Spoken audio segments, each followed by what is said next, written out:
Bienvenue dans cette nouvelle édition du QG News. Au sommaire, retour sur le 26e sommet du Commonwealth qui s'est clôturé ce samedi 25 juin à Kigali, au Rwanda. Édition qui a notamment été marquée par l'adhésion du Gabon et du Togo à la communauté anglophone. L'émir du Qatar a effectué une visite officielle en Égypte pour la première fois en 7 ans. Visite qui symbolise la reprise des relations diplomatiques entre les deux pays suite à des années de brouille. Les pays entendent renforcer leur coopération sur le plan économique notamment. Et puis, le président tunisien Kais Saied, cible de menaces sérieuses. C'est du moins ce qu'affirme le ministère de l'Intérieur, qui met en garde contre une tentative d'atteinte à la sûreté du président. L'opposition, elle, dénonce un nouveau prétexte pour justifier de nouvelles arrestations. Mais tout d'abord, le Sénégal et l'Afrique du Sud prennent part en tant qu'invités au sommet du G7 qui s'est ouvert ce dimanche 26 juin à Kroon en Allemagne. Les dirigeants des pays du G7 sont réunis pour un sommet de 3 jours dans un contexte de crise multiple. Guerre en Ukraine, menace sur la sécurité alimentaire et énergétique ou encore urgence climatique. Le G7 veut tenir tête à la Russie et entend également contrer la Chine et ses nouvelles routes de la soie en investissant dans les infrastructures des pays défavorisés en Afrique et en Asie ou encore en Amérique latine. À l'initiative des États-Unis, ils se sont notamment engagés à lever 600 milliards de dollars de fonds privés et publics d'ici 2027 pour financer des infrastructures dans les pays en développement et répondre aux projets portés par la Chine. Notons que l'Inde et l'Indonésie prennent également part à ce sommet en tant qu'invités. Organisée à Kigali, au Rwanda, la réunion des chefs d'État du Commonwealth s'est clôturée le 25 juin. Reportée à 2 reprises à cause de la Covid-19, le sommet a été l'occasion pour les États membres de l'organisation anglophone de renouer les liens et de discuter des défis mondiaux qui touchent les citoyens de la communauté. Parmi les principales annonces, l'adhésion du Gabon et du Togo et la sélection du Kenya et du Royaume d'Eswatini comme nouveaux champions du Commonwealth en matière d'énergie géothermique. Résumé de cette rencontre dans ce reportage de Fratenda Kiaisenga. Ce 25 juin 2022 a marqué la fin d'un programme d'une semaine d'événements et d'activités de haut niveau de réunions ministérielles dans le cadre du 26e sommet des chefs d'État du Commonwealth. 4 forums ont émaillé ces activités, à savoir le forum de la jeunesse du Commonwealth, celui des femmes, des affaires et le forum des peuples du Commonwealth. Sous le thème « Construire un avenir commun, connecté, innover, transformé », le sommet du Commonwealth a été l'occasion de délibérer sur les énormes défis et opportunités technologiques, écologiques et économiques auxquels le Commonwealth est confronté, en particulier la jeune génération, avec un accent particulier sur la reprise économique post-Covid-19 à tous les niveaux des États membres. Chez nous au Commonwealth, nous regardons plutôt ce qui nous unit que ce qui nous sépare. Nous savons bien que unis, nous sommes plus forts plutôt que quand nous sommes séparés. En regardant sur les déclarations que nous avons faites, par exemple l'achat des territoires vivants, nous lançons un appel à l'action sur les terres vivantes. Nous savons bien que nous avons atteint le code rouge par rapport au changement climatique. Plusieurs résolutions ont été prises durant ce sommet des chefs d'État du Commonwealth, dont l'admission de 2 pays initialement francophones, le Gabon et le Togo, au sein de l'organisation, respectivement en tant que 55e et 56e membres. Ce 26e sommet a vu également la prise de fonction du président rwandais Paul Kagame comme président en exercice de l'organisation anglophone.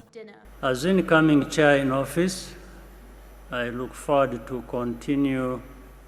En tant que nouveau président en exercice, j'ai hâte de continuer à travailler avec le secrétaire général et les membres du Commonwealth pour réaliser nos principales priorités. Nous sommes tous attachés aux valeurs du Commonwealth, cela ne fait aucun doute, mais il n'appartient pas à un groupe de définir et de mesurer qui s'y conforme. Un Commonwealth est diversifié et nous respectons cette diversité.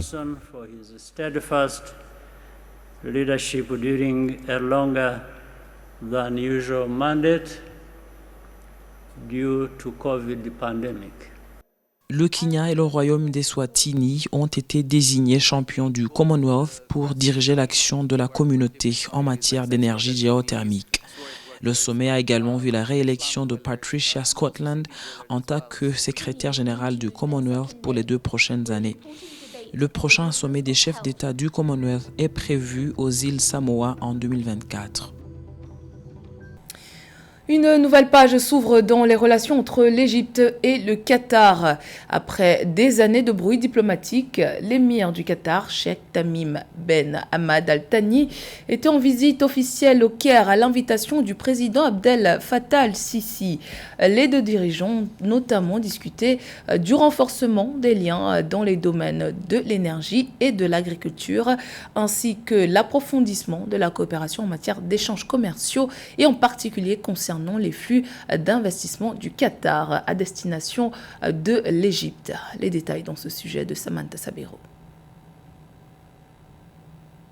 Après des années de brouille diplomatique, l'émir du Qatar, Cheikh Tamim Ben Hamad Al Thani, a effectué une visite officielle en Égypte du 24 au 25 juin 2022, visite au cours de laquelle il s'est entretenu avec le président égyptien Abdel Fattah Al-Sisi. Il s'agit de la première visite depuis que les deux pays ont convenu de reprendre leurs relations bilatérales en janvier 2021, après plus de 3 ans de rupture diplomatique.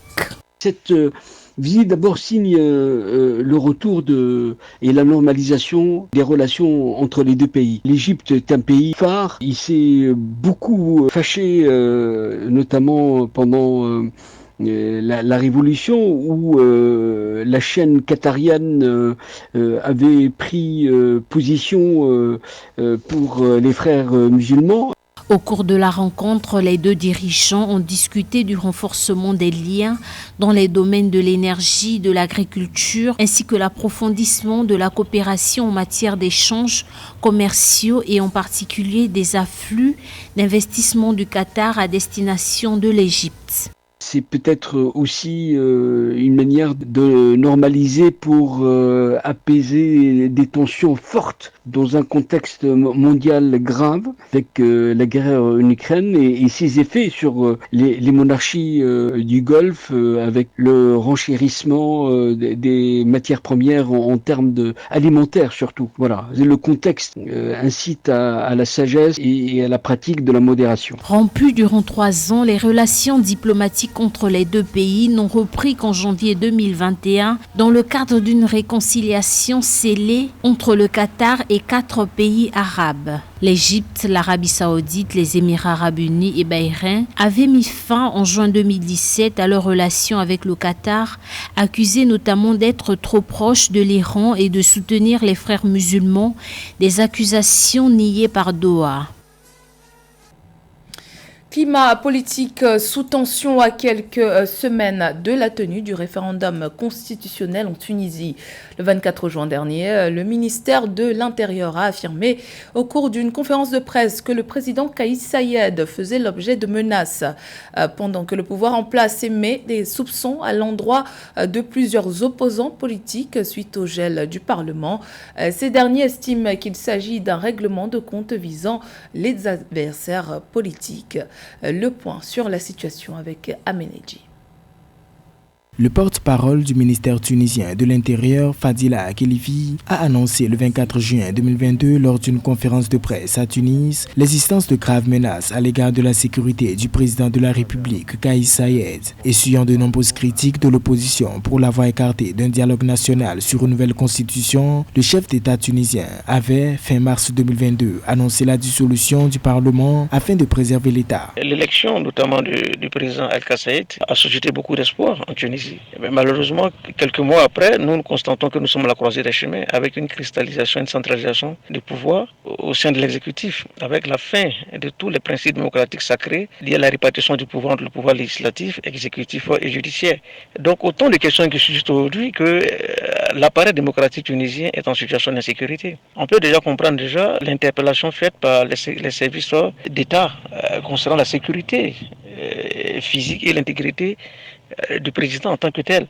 Traitant de tentative de coup d'État, l'adoption par le Parlement en séance plénière virtuelle d'une loi annulant les mesures d'exception prises le 25 juillet 2021, le président Sayed mettait en garde contre les tentatives du Parlement gelé de se réunir. Un coup de force qui fait traverser au pays une crise politique, plongeant plusieurs partis dans des actes et plans visant à porter atteinte à la vie de l'autorité, selon le ministère de l'Intérieur. On peut déjà comprendre quelles seront les marges de manœuvre du président Al-Kassaïd actuellement. Quelles sont ses chances de pouvoir pérenniser un pouvoir aujourd'hui mené de manière sollicitaire, malgré que constitutionnellement aujourd'hui, il bénéficie des prérogatives exceptionnelles en tant que président de la République. Donc voilà autant de questions que suscite aujourd'hui le chemin emprunté par cette jeune démocratie maghrébine, au regard aujourd'hui des principes et des valeurs universelles incarnés par la Déclaration des droits de l'homme de 1948, qui constitue l'architecture fondamentale aujourd'hui des régimes démocratiques dans le monde. Pour le département sécuritaire de la Tunisie, les enquêtes sont toujours en cours pour faire la lumière sur la situation qui prévaut. Rappelons que ces menaces interviennent dans un contexte marqué par l'organisation, programmée le 25 juillet, du référendum visant à approuver le projet de nouvelle constitution de la Tunisie. Également dans l'actualité, le ministre nigérian des Communications et de l'économie numérique, Issa Ali Pantami, a annoncé que le gouvernement travaille au lancement d'un programme visant à former 1 million de développeurs dans le pays au cours des 18 prochains mois. La formation sera mise en œuvre par l'Agence nationale de développement des technologies de l'information et ciblera autant les professionnels que les personnes sans expérience. Le ministre a par ailleurs lancé un appel aux acteurs du numérique pour soutenir ce projet. Au Cameroun voisin, la Caisse nationale de prévoyance sociale poursuit ses réformes, des réformes qui visent à simplifier les procédures concernant notamment le processus d'immatriculation des assurés. Objectif affiché par la CNPS, renforcer l'efficacité du système. Roberto Bokpe. Le directeur général de la Caisse nationale de prévoyance sociale au Cameroun, l'organisme qui a la charge de la prévoyance sociale, positionne la structure qu'il dirige comme étant celle qui, en Afrique, a le plus simplifié ses procédures d'immatriculation. En vue de faire bénéficier des allocations et autres avantages, le dirigeant mise sur la plus grande simplification des conditions, sans sacrifier l'efficacité qui accompagne l'organisme. À un certain moment, on demandait une quinzaine de pièces aux pensionnés pour bénéficier de sa pension. Aujourd'hui, on en est à 2 pièces. On leur demande 2 pièces. Ils ne sont plus obligés de venir à nos services pour bénéficier d'une pension. Ils peuvent la faire en ligne et bénéficier de leurs prestations en ligne. Nous pouvons les payer en 1 heure de temps. L'ambition de la Caisse nationale de prévoyance sociale est d'aller beaucoup plus loin dans la facilitation des procédures. Dans les prochaines années, il sera possible, entre autres innovations, de ne plus faire de demande d'immatriculation grâce à un système automatisé qui fera le travail pour les potentiels assurés sociaux. Notre système devrait pouvoir détecter par les informations que nous avons leurs besoins en matière de prestations sociales, que ce soit une pension ou une allocation familiale, et que le système déclenche automatiquement un paiement. En 2020, la CNPS a réalisé un bénéfice de 72,39 milliards de francs CFA, réussissant ainsi à maintenir son résultat net au-dessus de la barre des 70 milliards de francs CFA pour la 2e année consécutive. Alain Noël Mekoulou-Vondo, en rendant les procédures les plus performantes et les plus légères possibles, vise à multiplier ce bénéfice. Par ailleurs, les revenus des placements financiers de la CNPS se sont chiffrés à 20,5 milliards de francs CFA en 2021, selon les documents officiels de l'organisme. Ce résultat est en hausse de plus de 5 milliards de francs CFA par rapport à l'exercice précédent. L'actualité sportive pour terminer avec les résultats de la première journée des Jeux méditerranéens qui se déroulent actuellement à Oran, en Algérie. Première journée lors de laquelle le pays hôte a brillé dans la discipline du karaté, notamment en remportant 5 médailles, 4 médailles d'or et 1 d'argent. La première médaille d'or a été décrochée dimanche 26 juin par la jeune karatéka Cilia Weekend dans la catégorie des moins de 50 kg. La seconde par Louisa Aborish chez les moins de 55 kg. La troisième par Shaima Midi de la catégorie des moins de 61 kg. Et la 4e médaille d'or a été remportée par le jeune karatéka Oussama Ziyad chez les moins de 75 kg. Le jeune Aléa Selmi s'est adjugé la médaille d'argent dans la catégorie des moins de 60 kg. C'était le journal de la rédaction. Merci pour votre fidélité. Dans un instant, une nouvelle édition de l'actualité sur Africa 24.